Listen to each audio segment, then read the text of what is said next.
బంగాళాఖాతంలో వాయుగుండం ఇన్ఫాక్ట్ బంగాళాఖాతంలో అల్పపీడనం ఏర్పడింది. ఆ అల్పపీడనం కాస్త వాయుగుండంగా బలపడింది. ఇప్పుడు ఆ వాయుగుండం తీవ్ర వాయుగుండంగా పరిణమించబోతుందనేది మనకు అందుతున్న సమాచారం. భారత వాతావరణ శాఖ కూడా ఇటువంటి అంచనాలని అక్కడ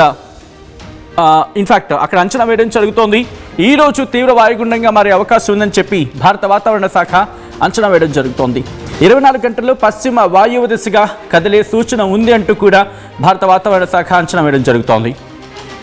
చెన్నైకి 1140 కిలోమీటర్ల దూరంలో కేంద్రీకృతమై ఉంది ఈ వాయుగుండం. శ్రీలంకతో పాటు తమిళనాడులోనూ అతి భారీ వర్షాలు కురుస్తాయని ఐఎండీ సూచిస్తోంది. ఎందుకంటే శ్రీలంకకు మనం హెచ్చరించలేం, ఎందుకంటే ఇది పక్క దేశం కాబట్టి. మన దేశానికి మనం సూచించవచ్చు, హెచ్చరికలు జారీ చేయొచ్చు. సో ఇప్పుడు ప్రస్తుతం ఉన్న సినారియోలో మనకి ఒక హెచ్చరిక కింద భావించవచ్చు. తుఫానుగా మారితే ఏపీపై ఎక్కువగా ఎఫెక్ట్ చూపించే అవకాశం ఉంది. రేపు దక్షిణ కోస్తా రాయలసీమ ప్రాంతాల్లో వానలు కురిసే అవకాశం ఉందని చెప్పి ఇక్కడికి ఈ అంశానికి సంబంధించి భారత వాతావరణ శాఖ అంచనా వేయడం జరుగుతోంది. తేలికపాటి నుంచి మోస్తరు వర్షాలు కురిసే అవకాశం ఉందని చెప్పి వాతావరణ శాఖ అంచనా వేయడం జరుగుతోంది. ఏపీలోని పోర్టులకు ఇప్పటికీ హెచ్చరికలు జారీ చేసింది భారత వాతావరణ శాఖ. 2 తెలుగు రాష్ట్రాల్లో కూడా ఇటు చలి తీవ్రత పెరిగిపోతోంది. దాంతోపాటు గత కొద్ది రోజులతో చూసుకుంటే 2-3 రోజులతో పోల్చుకుంటే ఈ మధ్య అంటే ఆ మొన్న 2-3 రోజుల ముందు చూసుకున్న క్రమంలో 2 రోజుల నుంచి చలి తీవ్రత పెరుగుతూనే ఉంది. ఇప్పుడు భారత వాతావరణ శాఖ చెబుతున్న లెక్కల ప్రకారం చూసుకుంటే కనుక ఇటు ఇంకొక వర్ష ప్రమాదం, ఇంకా చెప్పాలంటే తుఫాను ప్రమాదం పొంచి ఉందా? ఒక్కసారి దీనికి సంబంధించి డీటెయిల్గా మ్యాప్లో నేను మీకు ఎక్స్ప్లెయిన్ చేసే ప్రయత్నం చేస్తాను. ఒకసారి మీరు చూడొచ్చు, ఇది భారతదేశానికి సంబంధించి మ్యాప్. ఇక్కడ మీరు చూడొచ్చు, మ్యాప్కి సంబంధించి చూపించే ప్రయత్నం చేస్తాను. ఇక్కడ ఇదిగోండి. సో ప్రస్తుతం మీరు చూస్తున్నారు కదా, బంగాళాఖాతంలో ఎటువంటి సినారియో ఉంది అనేది. ఇటు కోస్టల్ ప్రాంతానికి సంబంధించి మాట్లాడుకున్న క్రమంలో అంటే పశ్చిమ వాయు దిశగా, ఇది పశ్చిమం, అలాగే వాయువ్యం అంటే పశ్చిమ వాయు దిశగా కదులుతోంది అనేది వినిపిస్తున్నమాట. సో నేను ఇటు చూపించే ప్రయత్నం చేస్తాను, సో దట్ మీకు ఇంకా క్లియర్గా ఉంటుంది.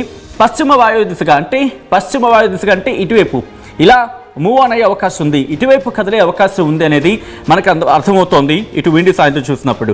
సో ఇక్కడి నుంచి నేను ఒకసారి మన భారత వాతావరణ శాఖ మ్యాప్ని చూపించే ప్రయత్నం చేస్తాను, సో దట్ మనకి క్లియర్ ఐడియా వచ్చే అవకాశం ఉంటుంది. ఇదిగోండి, భారత వాతావరణ శాఖ చెబుతున్న మాట ఇది. ఈ మ్యాప్ని మీరు చూసే ప్రయత్నం చేస్తే కనుక ఇగో ఇక్కడ మనకి క్లియర్గా ఉంది, చూడొచ్చు. ఇప్పటికీ దీని ప్రభావం శ్రీలంక మీద మనకు కనిపిస్తోంది. ఆ ప్రభావాన్ని మీరు కూడా పరిశీలించవచ్చు.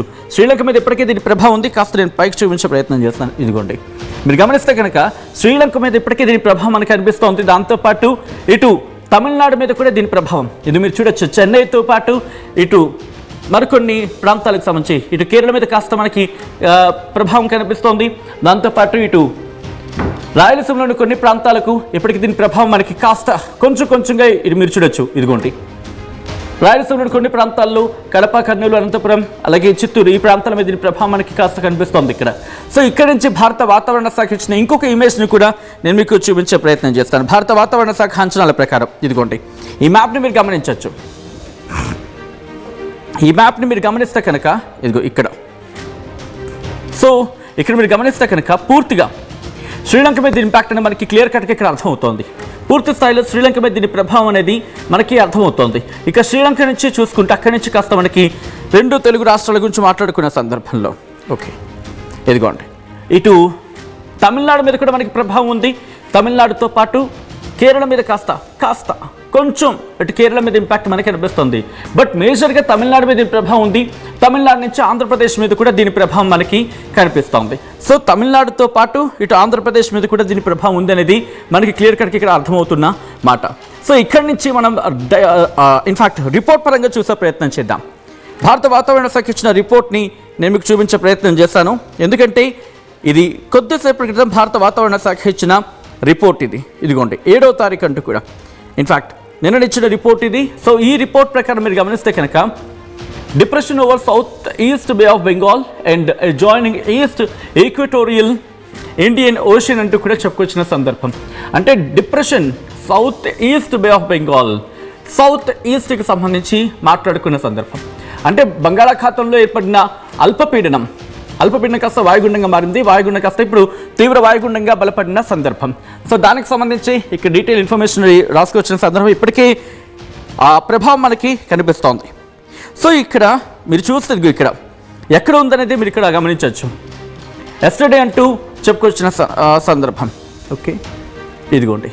Yesterday's well marked low pressure area over south east Bay of Bengal and joining east equatorial Indian Ocean concentrated into a depression at 8:30 hours Indian Standard Time. ఇది 7వ తారీఖు కాబట్టి నిన్న.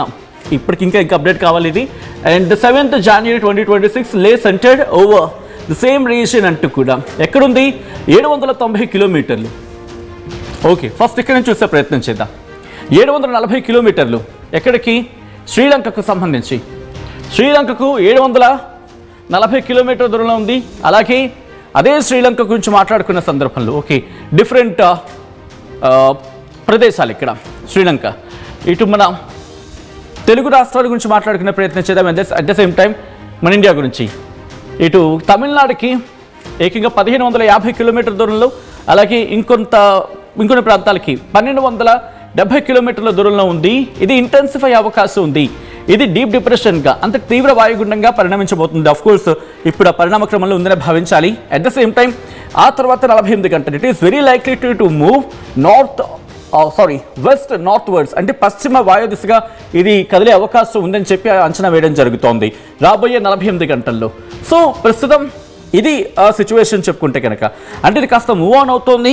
మూవ్ ఆన్ అయ్యే సందర్భంలో ఇంపాక్ట్ మనకి కనిపించే అవకాశం ఉంటుంది. సో ఈ క్రమంలో భారత వాతావరణ శాఖ ఇచ్చిన రిపోర్ట్ నేను మీకు చూపిస్తున్నాను.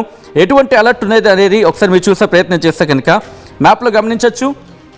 ఆ మ్యాప్ని నేను మీకు చూపించే ప్రయత్నం చేస్తాను. ప్రస్తుతం ఇది 7వ తారీఖుకి సంబంధించి 7వ తారీఖు అంటే నిన్న కాబట్టి నేను పక్కన పెట్టేస్తున్నాను దాన్ని.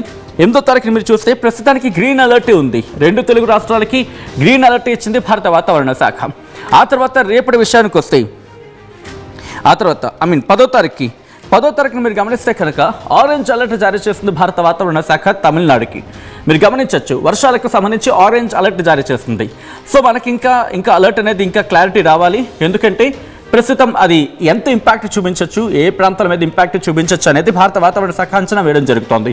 అంటే 10వ తారీఖున ఇక్కడ ఆరెంజ్ అలర్ట్ ఇచ్చారు కాబట్టి బహుశా మనకి రేపు పూర్తి స్థాయిలో క్లారిటీ వచ్చే అవకాశం ఉంది. అంటే ఇది పశ్చిమ వాయు దిశగా కదులుతూ ఏ ప్రాంతాల మీద ప్రభావం చూపించే అవకాశం ఉంది అనేది దీని గురించి మాట్లాడుకుంటే క్రమం. అఫ్కోర్స్ దీనికి సంబంధించి Andhra Pradesh state disaster management authority కూడా ట్వీట్ చేసింది.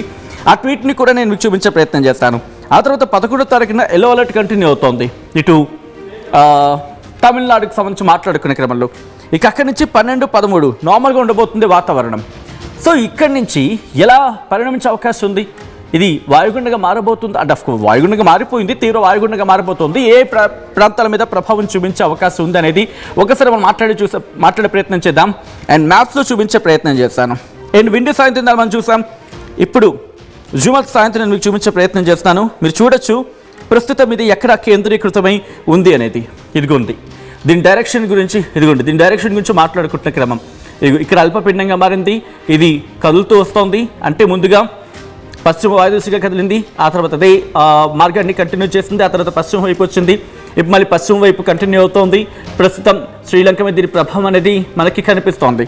సో ఈ క్రమంలో టైం ఆన్ చేస్తున్నాం, చూద్దాం ఇది ఎలా ముందుకు వెళ్ళబోతుంది అనేది ఒకసారి చూసే ప్రయత్నం చేద్దాం. అంటే చాలా నెమ్మదిగా కదులుతోంది అనేది మనకి దీని ద్వారా అర్థమవుతోంది. ఇది బహుశా రేపటికి ఇది కాస్త మరింత ముందుకు వచ్చే అవకాశం ఉంది. రేపు రాత్రికి ఇది చెన్నైకో లేకపోతే ఓకే శ్రీలంక దగ్గర ప్రస్తుతం కేంద్రీకృతం కాబోతోంది. ఇది రేపటి వరకు కూడా ఇన్ఫ్యాక్ట్ చెప్పాలంటే రేపు ఉదయానికి సంబంధించి మాట్లాడుకున్నా కూడా ఇది చెన్నైకి తీరానికి దగ్గర రాబోతోంది. ఉదయం కావచ్చు లేకపోతే రేపు మధ్యాహ్నానికి. ఇదిగోండి ఇక్కడ జస్ట్ పాజ్ చేస్తున్నాను. చూస్తే కనుక రేపు రాత్రికి ఇది చెన్నైని తాకబోతోంది, తీరాన్ని తాకే అవకాశం ఉంది. ఒకవేళ తీవ్ర తుఫాన్గా మారితే కనుక ఒక్కసారి జూమ్ చేస్తాను సో దట్ ఇంకా మీకు క్లియర్గా ఉంటుంది. చెన్నైని తీరాన్ని తాకబోతోంది. రేపు రాత్రికి చెన్నై తీరాన్ని తాకే అవకాశం ఉందని చెప్పి మనం భావించవచ్చు. ఒకసారి ఇదిగో మీరు గమనిస్తే కనుక ఇదిగోండి ఇది రేపు రాత్రికి చెన్నై తీరాన్ని తాకే అవకాశం ఉంది. ఆ తర్వాత ఎలా ఉండబోతోంది? మన ఆంధ్రప్రదేశ్ అలాగే తెలంగాణకి ఏమైనా ఇంపాక్ట్ ఉండబోతుందని చూసే ప్రయత్నం చేస్తే కనుక బహుశా రేపు రాత్రి తర్వాత ఎల్లుండి ఉదయం కాస్త ఇంపాక్ట్ చూపించే అవకాశం ఉందనుకోవడంలో అతిశయోక్తి లేదు. సో పూర్తిగా అయితే మాత్రం బంగాళాఖాతంలో ఏర్పడిన అల్పపీడనం వాయుగుండంగా మారింది. ఆ వాయుగుండం కాస్త తీవ్ర వాయుగుండంగా పరిణమించబోతోంది.